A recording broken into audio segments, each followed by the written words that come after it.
All right, students. Well, you got through the first exam, and we're ready to move into Module 5. Just a note on your exam, I have set it up now so that you can see which questions you missed and which you got right.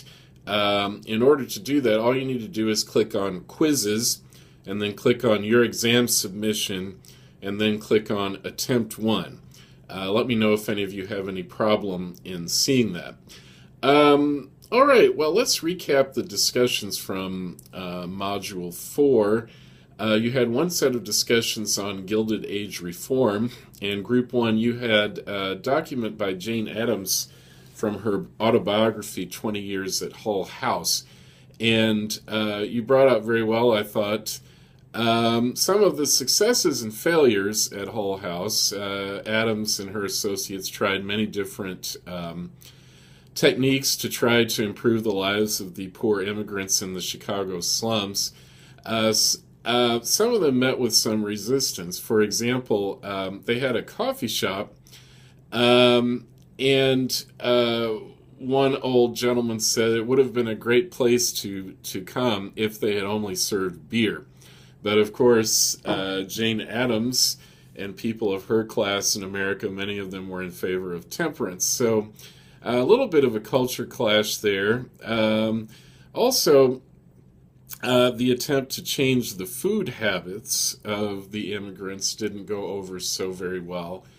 And there was a problem, too. She was trying to help what were then called fallen women, women who went into prostitution. And Addams really had a problem trying to reintegrate these women into their communities because many times even their own families or churches would reject them. So there were problems caused by the cultural differences between Addams and the people she was trying to serve.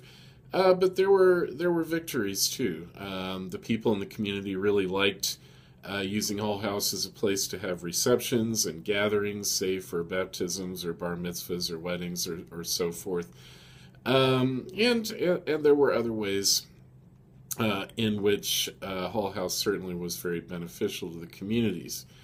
It was interesting. The final question I asked you to discuss was whether Jane Addams really was a humanitarian with unselfish motives, or whether she was just a busybody who was trying to change the habits of these immigrants in the slums. For instance, get them not to drink, eat different foods. And, oh, you guys came so close to having a great discussion on this issue because Stacy, who, by the way, did a fantastic job really trying to stir up discussion as chair, posted her opinion that Jane Addams was more a busybody who was trying to change people.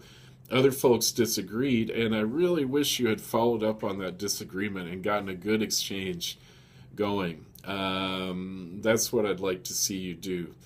Group 2 and Group 3, you had selections from Jacob Riis's great 1890 book, How the Other Half Lives, about poor people in the New York slums, and you brought out many of the social problems that Riis described, the terribly unsanitary conditions, the prevalence of gangs that even recruited children. There were a lot of children, as you pointed out, who didn't go to school and spent their days running alcohol to older people who would pay for it, and often drinking the alcohol themselves. And this was only one way that children were abused. There were even many cases where children were simply abandoned or left out on the streets to die because their parents couldn't take care of them. So a shocking picture of life in the slums. And here again, I asked you, groups 2 and 3, to evaluate whether Riis really cared about the people in the slums, or was he perhaps more afraid of them and afraid of their different way of life? And here, once again, you just came tantalizingly close, Group 2, to having a great discussion on this issue. Cassandra said that she thought he was more fearful and that his writing really more denigrated the people in the slums. Other folks in her group disagreed, but again, there was a lack of follow through. So I just really want to encourage you guys, don't be afraid to mix it up and disagree with each other and challenge each other's opinions. You know, this is college and we should be able to do that. All right, so finally, the discussions on the Theodore Roosevelt movie.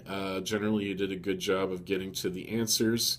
Of course, TR very much being influenced by his weak constitution as a child, his asthma, and his father's decision to, in a way, force him to become a strong, manly man and get over his illness through exercise, sports, weightlifting, and so forth. And you also brought out the importance of his trip, his time as a rancher in the West, both in terms of his learning how to be a leader for other men, but also in terms of meeting people that were different from his very privileged upbringing and learning how to interact with them and gain confidence that way. And as far as whether or not Teddy Roosevelt was a real war hero, most people seem to think he was. A couple people said perhaps he was a war hero, but also out for his own selfish interests. I think perhaps the truth is, like most people, like pretty much all great people, Teddy Roosevelt was a very complex man. And certainly he had faults as well as virtues, but sometimes great things can even come out of our faults. And so perhaps if Teddy hadn't been so driven to achieve success, he wouldn't have been able to accomplish the many things he did that did benefit other people as well. So, all right, moving into the discussions for Module 5 on the topics of Jim Crow and progressivism. The discussions are a little simpler this time. Everybody's going to be reading the same documents on the debate between Booker T. Washington and W.E.B. Du Bois. And there are fewer questions. So the chairs for this module will be Caleb for Group 1, Cassandra for Group 2, and Darielle for Group 3. And chairs, I really want you to take responsibility for trying to stir up discussion, keep those discussions going.